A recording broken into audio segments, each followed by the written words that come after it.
ملتان سے بھائی سرفراز مجید صاحب نے سوال لکھا ہے۔ وہ لکھتے ہیں کہ مفتی صاحب، آج کل دولہے کے لباس میں لوگوں کی بڑی دوڑ لگی ہوئی ہے کہ مہنگے سے مہنگا لباس دولہے کے لیے لیا جاتا ہے، اور ان میں سے اکثر لباس ایسے ہوتے ہیں جو صرف شادی والے دن پہنے جا سکتے ہیں، بعد میں وہ نہیں پہنے جا سکتے،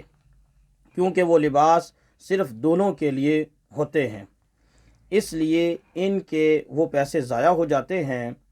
شریعت ہمیں اس موقع پر کیا تعلیم دیتی ہے، اس کو واضح کر دیں۔ سرفراز مجید۔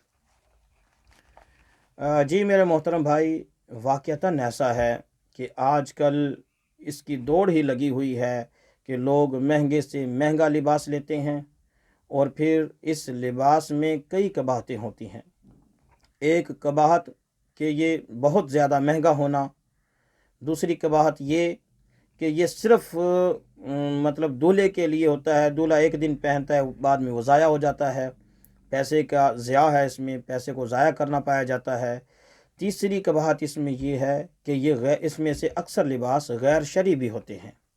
کہ شریعت ہمیں لباس پہننے سے متعلق بھی تعلیم دیتی ہے کہ ہم نے لباس کیسا پہننا ہے۔ اس لیے یہ مجموعہ منکرات ہے، یہ تو اس سے ہمیں بچنا چاہیے۔ بہت مہنگے لباس پہننے کی اور پھر وہ بعد میں ضائع کرنے کی اور غیر شرعی پہننے کی شریعت ہمیں اجازت نہیں دیتی۔ ہاں، اتنا ضرور کیا جا سکتا ہے، بندہ جو لباس عام طور پر پہنتا ہے شادی میں وہ اس سے اچھا پہن سکتا ہے، لیکن وہ ایسا ہو کہ اس کے پہننے میں کوئی شرعی قباحت نہ ہو اور بعد میں وہ ضائع نہ کیے جانے والا ہو، کہ وہ ایسا لباس جیسے ہم عام طور پہ پہنتے اس میں اچھا کپڑا لے لیا، کوئی حرج نہیں، شریعت اس کی اجازت دیتی ہے ہمیں، بعد میں مطلب پہنے گا بندہ، اس کو ضائع نہیں کرے گا۔ یا کوئی ایسا لباس نہ ہو کہ جو شریعت جس نے منع کیا ہو تو بھی کوئی حرج نہیں، زیادہ مہنگا بھی نہیں، شریعت کا ممنوع کردہ بھی نہیں ہے، اور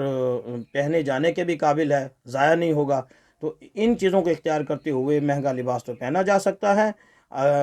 ادروائز اس کے علاوہ مطلب کہ وہ ضائع کیا جائے اور اس کو پھر